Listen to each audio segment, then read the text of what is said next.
Assalamualaikum warahmatullahi wabarakatuh. Halo teman-teman, apa kabar?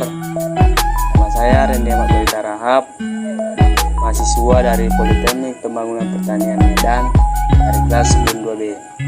Nah, kali ini saya membuat podcast tentang budidaya tanaman karet.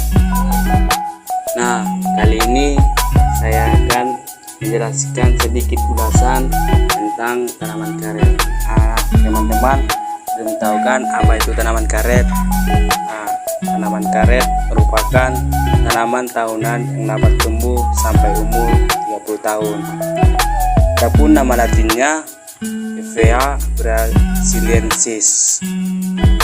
Karet merupakan salah satu komoditi perkebunan penting, baik sebagai sumber pendapatan, kesempatan kerja, dan bisa mendorong pertumbuhan ekonomi sejahtera baru di wilayah sekitar perkebunan. Nah, tanaman karet merupakan produksi kedua terbesar di dunia. Indonesia masih menghadapi beberapa kendala, yaitu rendahnya produktivitas, terutama karet rakyat yang merupakan mayoritas 91%. Karet dikenal karena kualitas elastisnya adalah sebuah komoditi yang digunakan di banyak produk dan peralatan seluruh dunia, mulai dari produk-produk industri sampai rumah tangga. Nah, ada dua nih tipe karet yang dikenal luas. Pertama, karet alam, dan yang kedua, karet sintetis.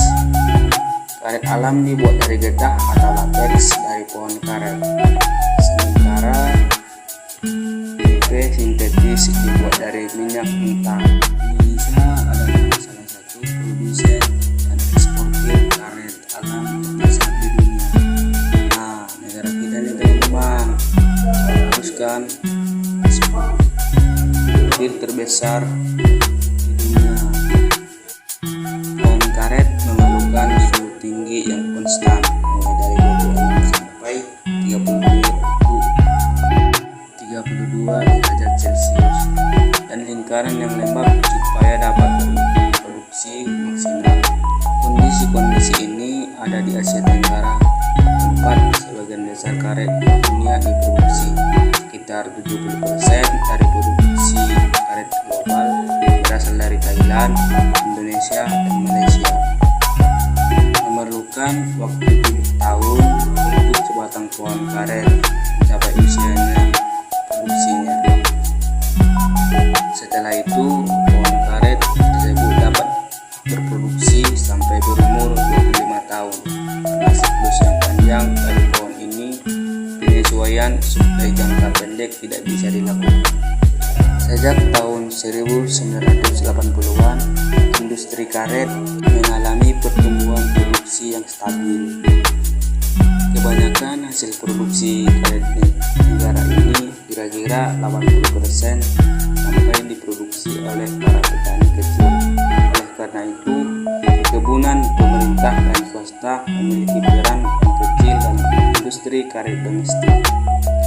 Kebanyakan produksi karet di Indonesia berasal dari provinsi-provinsi, terutama dari Provinsi Sumatera Selatan, Sumatera Utara, Riau, Jambi, dan Kalimantan Barat. Nah, untuk teman-teman nih, ada yang tahu nggak berapa persen produksi karet Indonesia diekspor ke luar negeri? Nah, untuk produksi karet Indonesia diekspor ke luar negeri sekitar 85%. Hampir setengah dari karet yang diekspor ini dikirimkan ke negara-negara Asia lainnya, yang diikuti oleh Amerika Utara dan Eropa. Nah, untuk teman-teman kali ini kita akan membahas bagaimana sih budidaya tanaman karet itu. Adapun langkah-langkah yang dapat dilakukan dalam budidaya tanaman karet. Pertama, klon karet. Klon karet adalah keturunan yang diperoleh dengan cara perbanyakan vegetatif sesuatu tanaman, sehingga sehingga dari tanaman tersebut memiliki ciri-ciri yang sama atau mirip induknya. Klon-klon ini dapat diperoleh dengan teknik populasi, cangkok, dan sambungan. Adapun ciri-ciri salah satu klon karet yaitu batang, kulit batang, mata payung, tangkai daun, anak tangkai daun, helai daun, warna lateks. Sedangkan langkah yang kedua, persiapan lahan. Budidaya karet dikenal beberapa istilah teknik yang berhubungan dengan pembukaan lahan, yaitu pertama neoplanting atau bukaan baru. Maksud neoplanting ini adalah penanaman karet yang dilakukan pada lahan atau areal yang sebelumnya tidak diusahakan ada tanaman karet. Langkah yang kedua, replanting, yaitu bukaan ulang. Maksudnya penanaman karet dilakukan pada lahan yang sebelumnya telah ditanam tanaman karet. Ketiga, konversi.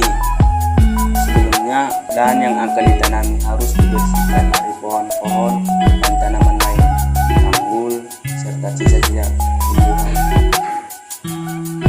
Kemudian dilakukan pengolahan tanah dengan pembacakan atau pencangkuan. Untuk mengatur keadaan air, pembuatan drainase adalah sangat penting. Demikian pula pembuatan teras dan jalan.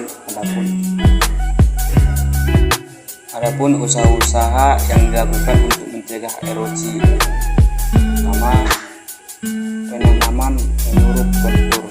Kedua, pembuatan teras dengan lebar berkisar antara 1,5 sampai 2,5 meter. Ketiga, penanaman tanaman untuk tanah yang penting untuk mencegah erosi. Dan untuk yang langkah yang ketiga ialah pengajiran. Pengajiran dilakukan setelah penentuan jarak tanam dan penentuan kerapatan tanaman.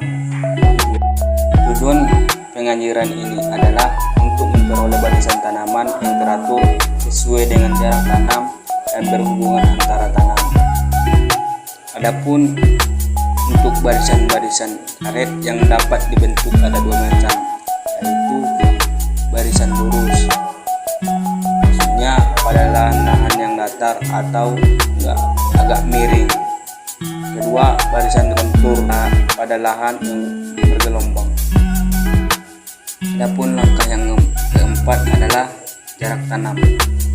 Dickman atau 1951 mengatakan adanya beberapa akibat dari jarak tanam yang terlalu sempit, antara lain kerusakan mahkota oleh angin lebih besar, kematian pohon karena penyakit lebih tinggi, tercapainya lilit batang matang sedap lebih lambat, mengingat pohon jarak tanam yang digunakan untuk daerah datar atau miring adalah 7 meter dikali 3 meter.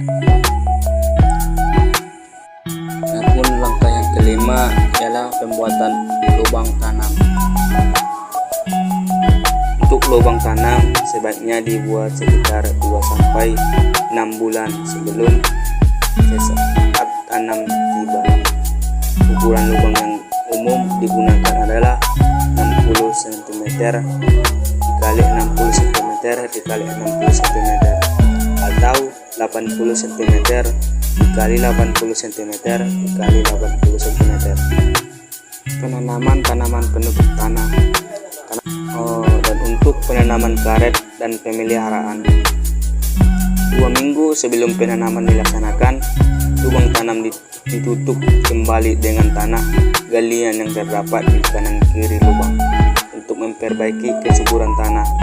Lubang tanam perlu dipupuk dengan pupuk dasar berupa pupuk TSP banyak 100 gram atau pupuk rock fosfat banyak 113 gram per lubang. Kali ini untuk cara menanam bibit karet. Pertama, pada air buatlah lubang sebesar ukuran polybag. Yang kedua, lepaskan polybag dari bibit secara perlahan dan hati-hati dengan menyeretnya pakai pisau. Tanamlah bibit pada lubang yang telah dibuat.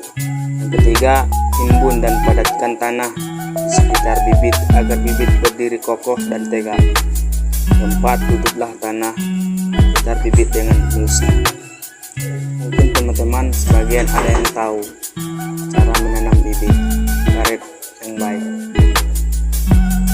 Yang paling terakhir adalah pengendalian hama dan penyakit. Hama yang menyerang tanaman karet cukup banyak, terutama famili Mamalia, Insecta, dan Mollusca. Ini teman-teman nih, kalian harus tahu ya kan, ada berbagai jenis hama Mamalia, antara lain jenis kera, babi hutan, dan rusa. Pengendaliannya adalah dengan memasang pagar sekurang-kurangnya setinggi 1,5 meter. Hama Insecta adalah rayap. Pengendalian rayap cukup sulit, yaitu dengan cara membongkar sarangnya, menutup kayu yang luka, atau mengumpannya dengan serbuk gergaji yang diberi racun.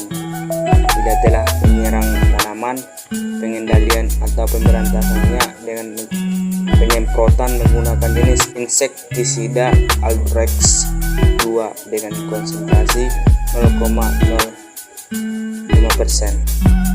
Dan untuk penyakit yang menyerang tanaman karet jauh lebih banyak jenisnya, sehingga menyebabkan kerusakan yang berat. Penyakit-penyakit tersebut dapat digolongkan sebagai penyakit akar, batang atau bidang sadap, cabang dan daun, serta buah. Umumnya biasanya mulai tampak pada tanaman menjelang umur 2 tahun sejak penanaman dan sering berjangkit sampai umur 4-5 tahun. Oke teman-teman, cukup sekian ya podcast kita kali ini. Mudah-mudahan dapat membantu teman-teman dalam membudidayakan tanaman karet. Sekian, terima kasih. Saya pamit. Wassalamualaikum warahmatullahi wabarakatuh.